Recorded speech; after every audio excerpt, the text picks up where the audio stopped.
This is the BLUETTI Pioneer MD AC180T portable power station. My first impression is that it doesn't feel like the usual battery in a box. It's a modular setup with two hot-swappable B70 batteries, so I'm not stuck babysitting a single fixed pack. I was skeptical about swappable batteries at first because I worried about losing power during a swap. But the first time I pulled a pack while running a 500-watt computer setup and nothing blinked, I got it. That's the idea here. Flexible, continuous power you can manage in real time.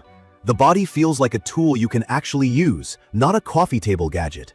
Hard, textured plastic, molded top handles, square stance. It's boxy, sure, but sturdy. The batteries drop in from the top, guided by rails, and they lock with a reassuring clunk. That little mechanical affirmation matters when you're sliding in high-current packs. With both batteries loaded, the center of gravity sits high, so I strap it down in the car. It can tip if you corner too hard.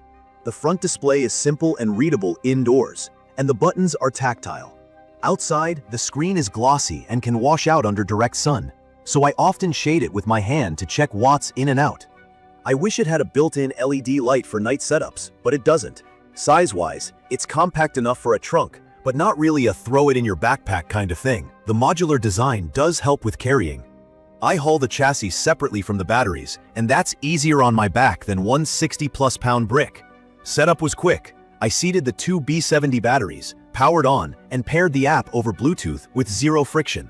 I didn't need to create an account to monitor basics, which I appreciate. From my experience, it's worth doing the firmware updates right away. I saw cleaner charging behavior after updating. On wall power, turbocharging is legit. I watched it climb close to 1,440 watts and go from almost empty to about 80% in roughly 45 minutes. That's the coffee and stretch break refill that keeps me moving.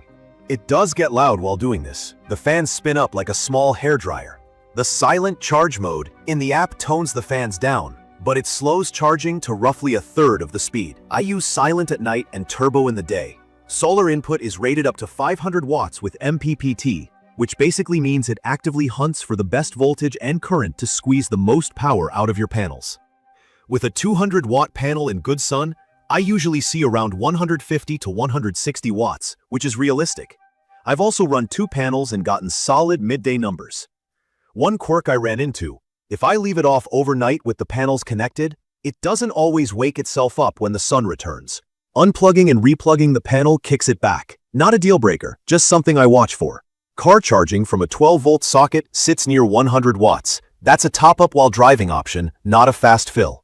As for output, the pure sine wave inverter, think clean, smooth power like you get at home, has been rock steady. The rated continuous output is 1,800 watts with both batteries in place, with 3,600 watts surge for startup spikes. With the optional power lifting mode, it will run resistive loads like certain heaters and hair dryers up to 2,700 watts. By adjusting voltage and current to keep things alive without tripping.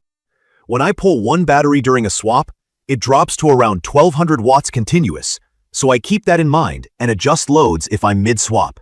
4 AC outlets give me some freedom when I'm running tools and a laptop charger at the same time, and the USB-C ports punch up to 100 watts for modern laptops. No complaints there. Battery chemistry is LiFePO4, which in plain terms is safer and lasts longer than older lithium types. The B70 packs are 716.8 watt-hours each, so 1,432 watt-hours total in the unit. Rated cycles are 3,500 plus to 80% capacity, which is a big deal if you're using this daily. In my opinion, that longevity makes it feel more like a piece of gear than a consumable. Now for the real-life wins and fails. I bought it partly as a sump pump backup and assumed it would behave like a UPS. Pass-through power, instant switchover, no drama. It does function as a UPS, but eco mode is on by default, and it's aggressive. It shut off after hours of low or no load, which meant the pump didn't kick on later. That weekend ended with a wet basement and a very expensive lesson. I turned eco mode off for critical loads, and it's been fine since. If you plan to leave it unattended, check that setting. On the positive side, a camping trip with my mom was a sweet spot. CPAP overnight, coffee in the morning, phones topped off, and the batteries recharged during the day from 2 solar panels. Swapping batteries became routine. I'd run the portable fridge on one B70, charge the other in the AC180T, and then swap in the evening.